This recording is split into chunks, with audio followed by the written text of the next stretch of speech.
Hello, this is the ghost of Carolyn DeFonseca, kicking off episode 138, which is the Misfits episode. As a gesture of niceness to Sam, I will sing Last Caress. Enjoy the show. I got something to say. I killed your baby today. It doesn't matter much to me, as long as it's dead. I got something to say. I raped your mother today, and it doesn't matter much to me, as long as she's spread. Ooh, lovely death, just waiting for your breath. Come, sweet death, one last caress. Born in Lodi, New Jersey, the Misfits are/were a horror punk band, originally around from 1977 to 1982. For years of legal battles and new lineups, finally gave way to a series of reunions that began in 2016. For the most part, we're going to concentrate on the music that came out of the classic era, which is 77 to 82. And that lineup is vocalist, songwriter, and occasional keyboardist Glenn Danzig, bassist Jerry Only, guitarist Doyle. Well, Frenchie Coleman and Bobby Steele were also around for some of that time. And a rotating cast of drummers that really the Misfits rattle Spinal Tap for frequencies of members quitting, if not outright dying for misadventure. Carolyn back here to drop some knowledge on Misfits percussionists. Keeping track of Misfits drummers is a bit like tracking the body count in a slasher flick. The lineup has changed a lot over the various eras of the band. The complete list of every drummer who has officially held down the throne for the Misfits starts in the classic era, 1977 to 1983. This is the legendary original run fronted by Glenn Danzig. Manny Martinez, 1977, the very first Misfits drummer. He played on their debut 7-inch single, Cough/Cool. Mr. Jim Catania, 1977 to 1978. Replaced Manny and drummed on the classic Static Age sessions, though the album wasn't fully released until 1996, and the Bullet EP. Joey Image/Joey Poole, 1978 to 1979. The drummer for iconic releases like Horror Business and Night of the Living Dead. He famously quit the band during an ill-fated UK tour with The Damned. Arthur Googie/Arthur McGuckin, 1980 to 1982, provided the backbone for their legendary debut full-length album, Walk Among Us. He quit after a financial dispute with Danzig. Robo/Roberto Valverde, 1982 to 1983. The powerhouse former Black Flag drummer who stepped in to play on the blisteringly fast hardcore album Earth AD/Wolf's Blood. The Resurrected Era, 1995 to 2016. After Jerry Only won the legal rights to the name, the band reformed without Danzig, leaning into a more heavy metal/90s punk sound, and eventually morphed into a touring legacy act. Dr. Chud/David Calabrese, 1995 to 2000. The definitive drummer of the Mikhail Graves-fronted era. He played on American Psycho and Famous Monsters. Marky Ramone/Marky Bell, 2001 to 2005. Yes, the punk legend himself. He joined Jerry Only's 25th anniversary lineup and recorded the 1950s covers album, Project 1950. Robo, 2005 to 2010. Returned to the band for a 5-year stint, recording the 2009 single, Land of the Dead. Chupacabra/Eric Arce, 2010 to 2016. Drummed for the Jerry Only-led trio version of the band, playing on The Devil's Reign. The original Misfits reunion era, 2016 to present. Dave Lombardo, 2016 to present. When Glenn Danzig, Jerry Only, and Doyle Wolfgang von Frankenstein finally buried the hatchet for a massive reunion tour, they recruited the legendary co-founder of Slayer to beat the Skins. Notable fill-ins and temporary drummers. Todd Swalla, 1982-1983. The Necros drummer who filled in for a single show in 1982 and again in 1983. Brian Damage/Brian Keats, 1983. Hired to play the Misfits' October 29, 1983 show. He reportedly got so drunk beforehand that he had to be escorted off the stage mid-set, forcing Todd Swalla to finish the gig. It ended up being the band's final show before their 1983 breakup. Renfield, Ken Schalk, and Matt Cross, 2000. Both briefly filled in for a handful of live dates right after Dr. Chud abruptly quit the band. Even the name of the Misfits is a movie reference, as the last movie a doomed Marilyn Monroe would make is called The Misfits. Monroe and the end of the 60s Camelots are also referred to a lot in the Misfits catalog, including Who Killed Marilyn and Bullet. John Carradine here, back from the grave, reading a selection from the song Bullet. President's bullet-ridden body in the street. Ride, Johnny, ride. Kennedy's shattered head hits concrete. Ride, Johnny, ride. Johnny's wife is floundering. Johnny's wife is scared. Run, Jackie, run. Texas is an outrage when your husband is dead. Texas is an outrage when they pick up his head. Texas is the reason that the president's dead. Not all songs by the band are references to films. She has lyrics referring to Patty Hearst that shout, "She walked out with empty arms, machine gun in her hand. She is good and she is bad, no one understands. She walked in silence, never spoke a word. She's got a rich daddy. She's a daddy's girl." Anyway, I can't help it. I love the Misfits. But by and large, no band is ever referred to. Honestly, maybe Electric Wizard, but the Misfits, if you love genre movies, they're a good band to get into. Though a lot of the movies I found and sought out when I was younger was because the Misfits mentioned them. Despite this being a movie show, I'm going to talk about the Misfits. Mostly they were released singles for the better part of their career, only releasing full albums before the original lineup split by October 83. The list is going to be in order of the singles and then EPs and albums. If I make some errors, correct them. If you're Glenn Danzig listening to this, 100% want to interview you. I have so many questions. Seeing how, as we already covered, Cough Cool, backed with She, because mentioned She above, let's get into Bullet. The first release from Plan 9, which was Glenn's label, which he has as a reference to Plan 9 from Outer Space, probably one of my favorite Misfit songs. That changes every day. Plan 9 was a much-needed name change, as their label was originally called Blank Records. Months after the release of Cough Cool, Mercury Records issued a Per Ubo record on their own Blank Records label. Unaware that illegally smart beyond his years, Danzig held the trademark. In exchange for using the name, they offered him 30 hours of studio time. He accepted, and used that time to work toward tracks for the Static Age album. We Are 138 is also on this. It's another song no one in the band can agree with Danzig on. Only and Steele mentioned that Danzig used to draw these androids of 138 on their foreheads and included these pictures of fan club materials. If anyone asked what it meant, it was supposed to be some kind of secret that meant nothing. Or maybe it was a reference to THX 1138. As for Glenn, he said they didn't write it, and they don't know what the f*** it's about. It's about violence. Oh, Glenn, I love you so much. Welcome to my book collection. This is just part of my book collection. I've got all kinds of stuff here. There you go. The Werewolf by Montague Summers. This is great.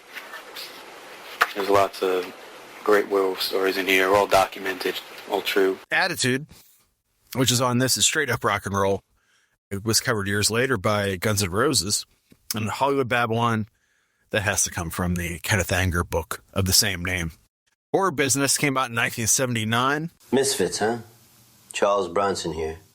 I killed the giggler, so I imagine if these guys fooled around too much, I would have introduced Bobby Steele to Jesus. Anyways, this is from Horror Business. Psycho 78, 12 o'clock. Don't be late. All this horror business. My mirrors are black. You don't go in the bathroom with me. With you, I'll put a knife right in you. I'm warning you. I'll put a knife right in you. Gotta head out. Jill and I are going to do dinner with Genghis Khan. A Horror Business, Teenagers from Mars, and Children in Heat appear on the 7-inch. 25 early copies have Horror Business on both sides. There are plenty of movie references within. It's also the first appearance of the band's mascot, who is taken from the 1946 movie serial The Crimson Ghost. The back cover has the band's images along with Lon Chaney from Phantom of the Opera. Now, what is Horror Business about? Some say it could be about Sid Vicious killing former girlfriend Nancy Spungen. On the evening of February 1st, 1979, a small group of Vicious's friends, which included Jerry Only, celebrated him making bail. At the party at Detox, Vicious was given heroin, an overdose that night, and found by his mother the next morning. Jerry Only helped collect Beverly, Sid's mom, and helped her get his belongings and invited her to attend a Misfits recording session. At one point, the band was to back Sid on a solo record. I have no idea how Danzig would have dealt with that. And one of the songs they recorded while they were there was this one, a song which has the lyrics, "You didn't go in the bathroom with me, Spungen was killed in the bathroom, and I'll stick a knife right in you." That said, Glenn shouting Psycho 78 might just be his way of saying this is a song about Psycho and not anything on the news. There are a ton of strange sounds and voices all over this track. Instead of paying to re-record it, the band claimed it was recorded in a haunted house. The Misfits had tons of urban legends. They came out, again, in 1978, a very pre-internet time, such as how Ian MacKaye of Fugazi once said he heard the entire band were crippled and scarred maniacs who can only be released once a year to perform and always on Halloween. Where did this come from? This makes sense, as Bobby Steele had a minor case of spina bifida as a child, which forced him to wear a steel leg brace and walk with a cane. Obviously, Teenagers from Mars comes from the 1959 science fiction movie Children of Heat, not about any movie. The next release is 1979's Night of the Living Dead. Obviously, the Misfits love Romero's film, even used the logo from the movie on this release. Glenn also includes a reference to his reading material in the lyrics. "You think you're a zombie, you think you're a scene from some monster magazine." This ain't no lovin'. This ain't no happening. This ain't no feeling in my arm. Oh, whoa, whoa, whoa. Oh, whoa. Where Eagles Dare could take its name from the 68 war movie, and Ratfink is the only cover the original Misfits lineup recorded. It's originally an Alan Sherman song, and yet it's still credited to Danzig. I mean, this is a Danzig trick. He recorded The Hunter on Danzig 1 and took a writing credit, even though it was written by Steve Cropper, Donald Duck Dunn, Al Jackson Jr., Booker T. Jones, and Carl Wells, and originally performed by Albert King. Beware the Misfits came out in 1980. January 1980, this EP combined the previous release singles Bullet and Horror Business. It was meant to be brought by the band to the UK for an abortive tour with the Damned. It also has the first release of Last Caress, a song whose lyrics are so rough that Only wouldn't even perform it live after Danzig left. Come on, Jerry. 3 Hits from Hell came out in 1981, while London Dungeon is about Glenn and Bobby Steele getting jailed after a fight with skinheads on that Damned tour. Horror Hotel is the Americanized name of City of the Living Dead. Many claim that Ghouls Night Out is a reference to Ed Wood's Night of the Ghouls, but that movie was not truly released until 1984. Maybe Glenn was reading reports of the film being made. Most likely people just saw that the Ed Wood movie had a title close to the song and just assumed it was based on the movie. Halloween came out in 1981, the first Misfits release to take the font from Famous Monsters of Filmland. Halloween has 2 versions of the song, Halloween and Halloween 2. Not a reference to the John Carpenter movies, but instead Glenn's memories of the holiday. This Day Anything Goes, Burning Bodies Hang Over Poles. I remember Halloween. Well, the other version is in Latin. It says, ancient formulas of exorcism and excommunications, that witches and those that made wolves believe. I maim now the demon clothed in wolfskin, having to hide in the hollow of a tree. I believe that they can still be changed. Danzig's next band, Sam Hain, that's how he pronounces it, not Samhain, would cover the song, If You Can Cover Yourself, the Sam Hain version, a million times better. I don't want to be an edgelord, but I kind of like Sam Hain the most of Danzig's bands. But that's kind of like saying, which Fulci movie do you like the most?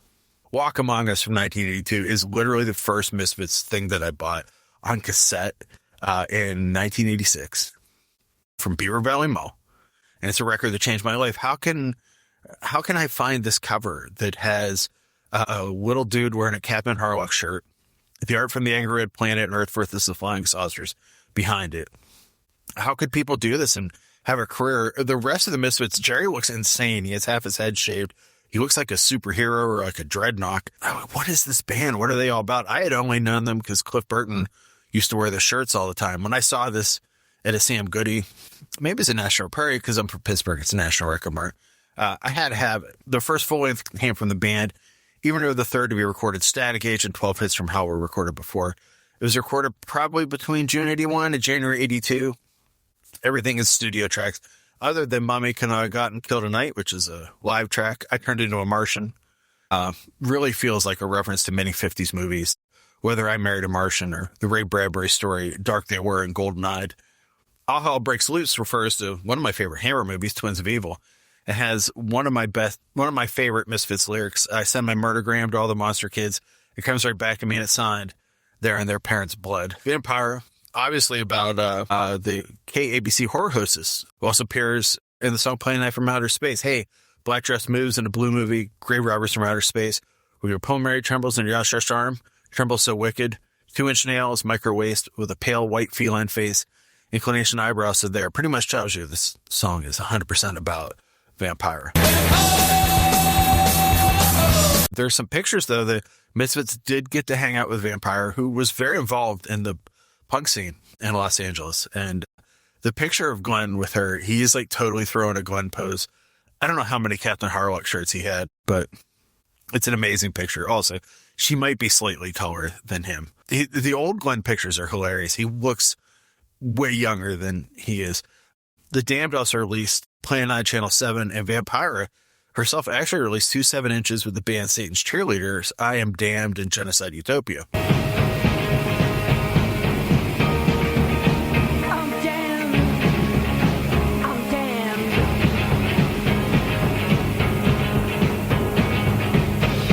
Astro Zombies on this album, of course, based on the Tour Satana John Carradine starring film. With Just a Touch of My Burning Hand, I'm going to live my life to destroy your world. Prime Directive, exterminate the whole fucking race. You know it.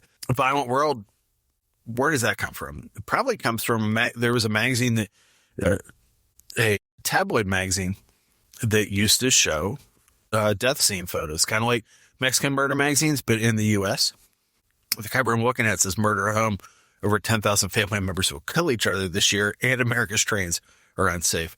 Skulls definitely comes right from Glenn's brain, a sing-along song about murder.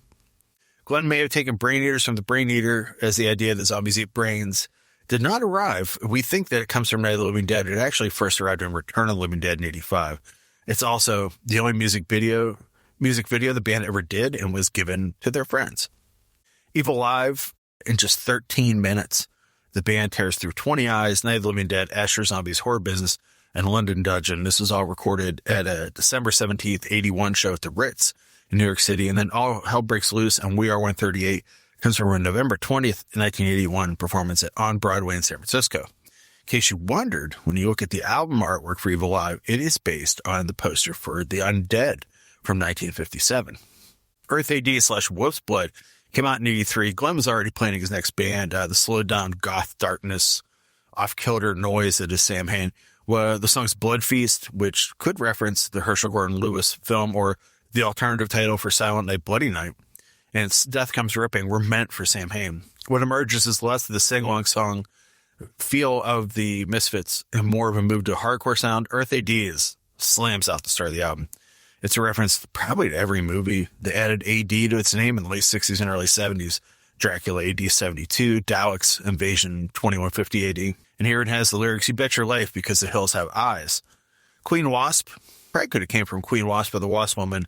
Devil Locks, just a reference to the band's haircuts. Green Hell, is that from the movie Green Hell or the monster from Green Hell? That song and The Last Caress were really a gateway for so many nascent Misfits fans. As Metallica covered them on their 598 EP Garage Days Revisited, the Misfits got tons of new fans from that. As you know, as I said before, many people followed them. I remember reading Thrasher magazine. I'm super into Pusshead's art and kept seeing pictures of Metallica and different artists and skaters always wearing Misfits shirts. You would constantly see kids wearing Crimson Ghost shirt. I still have, for years, I wore my Evil Live shirt almost every day and eventually rotated out. I had a Legacy Brutality one, Mummy Can I Go Out and Kill Tonight, and then moved into the Sam Hain shirts, and I've worn those out too. So it's time to get some new ones. Wolf's Blood, Demonomania, and Hellhound may be horror and theme, but don't reference any movies. Die Die My Darling, speaking of, came out 7 months after the band broke up in 84. The single contains the song Die Die My Darling, which takes its title from the Hammer movie Fanatic, which that's the title was released in the U.S. The front cover, a complete ripoff of Chamber of Chills 19, which Glenn would eventually do the same thing, drawing the rest of the Michael Golden's skull from a cover art of Crystar. But Pushead did the back cover for this. There's also the lyric, Your Future's in an Oblong Box, which one assumes refers to the oblong box. We bite straight up horror punk. while Mommy Can I Go Out and Kill Tonight is a reference to the poster for the 1966 Amicus film, The Psychopath. The aforementioned Legacy Brutality is a compilation album that contains overdub mixes of previously unreleased songs, mainly from the Static Age sessions. Static Age doesn't have any references, but TV Casualty is filled with 70s syndicated TV, including the line, I wish they put Prince's name on the tube, referring to the 66 Submariner show. And there are samples of New York City's Channel 11 playing Star Trek, Channel 5 repeating I Love Lucy. Hybrid Moments, great song, nothing about movies. Nor Spinal Remains, Come Back, Some Kind of Hate, Theme for a Jackal, Angel or American Nightmare. As by the time Glenn fully embraced Sam Hain, there's no more time for singing about 50s monster kid movies. Then there were years of litigation over who owned the band's name. Danzig played in this, again, Sam Hain, and finally his own self-named band, Doyle and Jerry.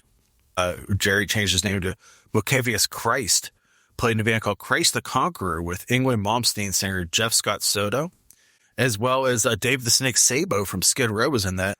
Once Jerry and Doyle reached an out-of-court settlement with Glenn, they became the Misfits and redid a lot of the songs. They really didn't like what Glenn was doing with his bands. The rest of us that were a little smarter were like, this stuff's awesome. Misfits lineup was Jerry Doyle, Dr. Chud, and Mikkel Graves. They went the opposite direction of where Glenn was at and released American Psycho, which obviously references that film, The Abominable Dr. Phibes, The Silent Earth, The Crimson Ghost, Day of the Dead, The Haunting, Mars Attacks, Poltergeist, Don't Up Until Doomsday, which is an Outer Limits episode, and Hell Night. While a video for Dig Up Her Bones had clips from Bride of Frankenstein, which the band wrote about, and Hate the Living, Love the Dead. The difference with the new lineup is while the classic Misfits songs had references, these songs are completely outright about the movies, trying to follow the success of what Glenn Lentz wrote about. The first album did pretty well. It has a really cool Famous Monsters cover artist Basil Gogos painted the cover art, and it has the Crimson Ghost holding a candelabra. Of course, I bought it when it came out. And this era of the Misfits, it's not as good. What could be, though? Well, I Want to Be a New York Ranger came out in 1998. Hidden fact of the original band is that Glenn is a short and muscular comic book fan. Jerry and Doyle were football stars in their high school who loved Van Halen. As such, there's no way Glenn would have approved their sports song, which they released as a single written by John Cafaro, who directed the music videos for American Psycho and Dig Up Her Bones. It's basically the song Airborne Ranger and was intended for the Ramones, who broke up before they could perform it. Mikkel Graves is not on the single version. That's the Cafaro singing. The song's about 1:38 long, which I'm still laughing about. The Misfits, if you ever email, one of my email addresses, generally 1:38 somewhere in there. I'm like 14 years old forever. Famous Monsters, the next release, the last album with this lineup, only 2 albums with this Misfits lineup. Famous Monsters keeps using the references from Forrest Ackerman magazines. Kong at the Gates, Kong Unleashed from King Kong.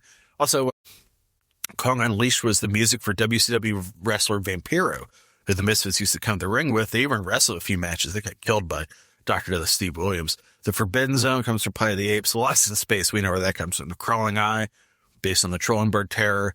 Pumpkinhead, not even trying there. Die Monster Die, Them. Helena and Helena 2 were based on Boxing Helena, Getting a Little Wild, and Devil Doll. The word song Scream was written in a parking lot in Seattle while the Misfits were on tour, as the band learned that director Wes Craven was interested in using one of their songs for Wishmaster and said they wrote this for Scream 2. It was not used. It does have a music video directed by George Romero. Romero was in Toronto filming Bruiser and needed a band to perform during the film's final murder scene. Misfits agreed to perform in the film and wrote 2 songs on the soundtrack, Fiend Without a Face and Bruiser, if Romero directed the video. In the liner notes for Cuts from the Crypt, Jerry only says it was an even trade. We shook hands. The deal was done. Business complications soon followed and became very happy with my record label and publishing company. Of the stuff the late Misfits lineup did, this video is probably the most fun. It has him in Zombies and a video directed by the king of zombie movies. There's also the Psycho and the Wax Museum EP and Evil Live 2 album with this lineup that has Graves performing some Danzig-era songs and Cuts from the Crypt, which has different versions and unreleased songs like those songs from Bruiser. Following Project 1950, the first Misfits album that Jerry sang on, there would be another Misfits lineup featuring Des Cadena and Eric Chupacabra Arce. Devil's Reign came out in 2013. In 2009, the Misfits had released a song called Land of the Dead, which had the lineup of Jerry, Dez, and Robo, who came from the original Misfits lineup. The two songs from that release, which has cover art by Marble Zombies artist Arthur Sundam, are Land of the Dead and Twilight of the Dead, and yes, they both reference George Romero's Land of the Dead. There are also songs on the album that name-check The Devil's Rain, which is a great movie, The Black Hole, The Mummy's Hand, Ghost of Frankenstein, and Dark Shadows, while Vivid Red is inspired by Bram Stoker's Dracula. Only son, Jerry Caiafa II, also billed as Jerry Other, is on the album. So there you know the secret of Jerry Caiafa earlier. Where the Misfits were once a band that scared the hell out of people, now they were happy goofballs just out to put on a show. I mean, they even put out a Christmas record. They include You're a Mean One, Mr. Grinch. They put out the Monster Mash and the Cockroach of Cincinnati. Glenn used to beat the shit out of members and wear like giant gloves on stage who could fist fight people. You can hear him arguing and fighting with people all through Evil Live. No, this Misfits era. Anyways, Friday the 13th came out in 2016. Jerry Only, Jerry Other, and Eric Chukaba Arce put out the slasher influence album on Misfits record with songs about Friday the 13th, A Nightmare on Elm Street, and Above Things Mad Monster Party. Also, it ends well, though. It was a classic Misfits lineup of Danzig, Only, Doyle, AC Slade, and the best drummer the Misfits ever had, Dave Lombardo from Slayer, Fantomas, and a million other bands, are playing live shows, but have not recorded anything new. They've said they are, we'll see. The Misfits themselves appeared in the following movies: Beyond Bruiser, They're in Animal Room, Big Money Hustlers, and Campfire Stories. Glenn appeared in The Prophecy 2 as an angel, and as you know, directed Death Rider and Veronica. I covered him on the show. Go watch those movies. They're great. I am a defender of everything Danzig's done. I know there's a song called The Mephisto Waltz on Collection 2. It's based on the movie Mephisto Waltz. It probably has Erie Vaughn, who was in Sam Hain and Danzig, on it. Static Age, which came out in 1996, has Return of the Fly, which is basically Glenn saying the lyrics of the movie. Return of the Fly with Vincent Price, Helen Delabre, Francois, Celine. Cecile. This album's on the Misfits box set. A lot of it also appears in Legacy Brutality. Did I miss a Misfits song in episode 138? It's really hard because I want to include all these songs, but then I'll trip stuff. I should just sing these songs. Anyways, how do you feel about the Misfits? Do you love them as much as me? Why don't you send me a message? bnsaboutmovies@gmail.com. Come to the site, bnsaboutmovies.com. And hey, if you'd like to donate to the Ko-fi, it's ko-fi.com/B&S-about-movies. And guess what? For a low price, any topic you want me to talk about, I'll do it. Thanks for listening. Hey there, your pal Bert. Don't know much about punk rock, but here goes.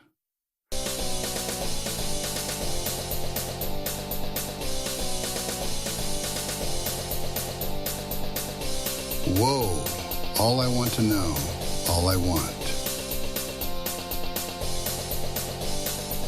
With just a touch of my burning hand, I send my astro zombies to rape this land. Prime directive? Exterminate the whole human race. And your face drops in a pile of flesh. And then your heart pounds till it pumps in death. Prime directive, exterminate whatever stands left. All I wanted to say, and all I gotta do. Who'd I do it for? Hey, me or you? And all I wanted to say, and all I gotta do. Who'd I do this for? Hey, me or you?